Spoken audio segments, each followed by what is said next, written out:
OYO नाम तो सभी ने लगभग सुना और देखा भी होगा। तो क्या है ये ओयो और इसके पीछे का जो स्टोरी है वो क्या है? रितेश अग्रवाल, आप लोग शायद ओयो तो जानते हैं पर रितेश अग्रवाल इसे बहुत कम लोग ही जानते होंगे।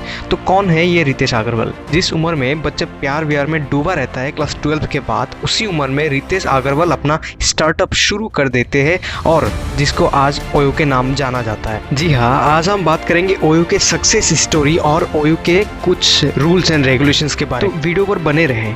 93 में जन्म लिया उड़ीसा के कटक में। ये उड़िया लड़का 13 साल के जब हुए तब उस 13 साल की उम्र में दुनिया भर में घूमना शुरू कर दिया। बचपन में उसको पढ़ाई में मन नहीं लगता था। जब भी कोई पूछता है कि तुम क्या बनोगे बड़े होकर, तो वो जवाब देता था मैं एंटरप्रेन्योर बनूंगा।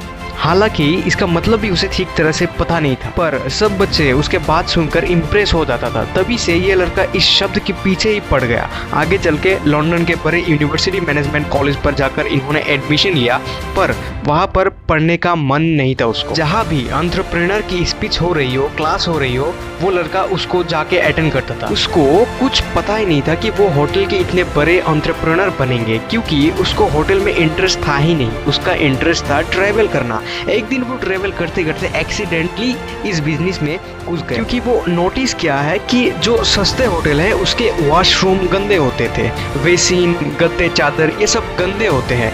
उसने इसको एक प्रॉब्लम की तौर पर सोचा और सोचा कि क्यों ना इस प्रॉब्लम को सॉल्व किया जाए। उसी दिन से उसने ट्राई करना शुरू किया और 17 साल के ही उम्र में उसने ट्राई शुरू कर दिया अपनी जर्नी। 2012 में ओरेबल स्टेप प्राइवेट लिमिटेड नाम की एक कंपनी स्थापित करी। एक दिन गुड़गांव के हुदा सिटी सेंटर चले गए। वहां जाकर एक होटल वाले को बोले कि भैया आपके होटल तो बंद है, ठीक तरह से चलता भी नहीं है, क्योंकि इसमें लोग नहीं आते, तो क्यों ना ऐसा करते मैं आपको कमरे जो है वो किराए पे चढ़वाता हूँ और वहां से कुछ कमीशन मुझे दे देना। पर मालिक ने मना कर दिया कि लोगों को जो है ना वो उसके बात को यकीन ही नहीं करते थे, क्योंकि इतने छोटी उम्र वो शुरू कर दिया था अपनी जर्नी लाइफ के। पर कुछ बातें और हुए और उस होटल के मालिक ने मान गए।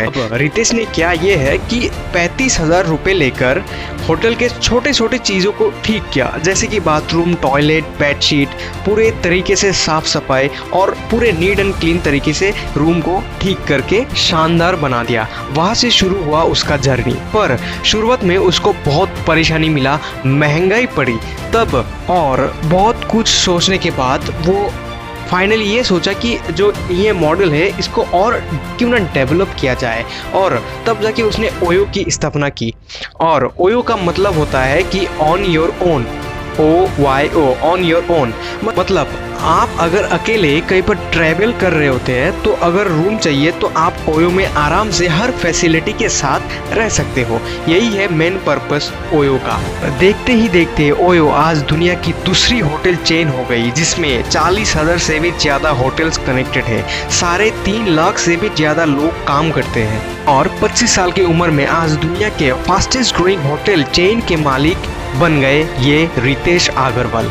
ये था रितेश अग्रवाल की स्टोरी। और आज आप लोगों को पता ही होगा कि ओयो किस मुकाम पर पहुंच गए। तो इससे ये सीख मिलता है कि अगर किसी भी चीज़ को पाना चाहते हो तो उसे हासिल करना कोई बड़ी बात नहीं है, पर उसे हासिल करने के लिए पूरे मन, दिमाग और शिद्दत से चाहना होगा। उसे पाने के लिए आपको उसकी भूख होना होगा, पागलपन होना होगा, तब जाके आपको सक्सेस मिलेगी।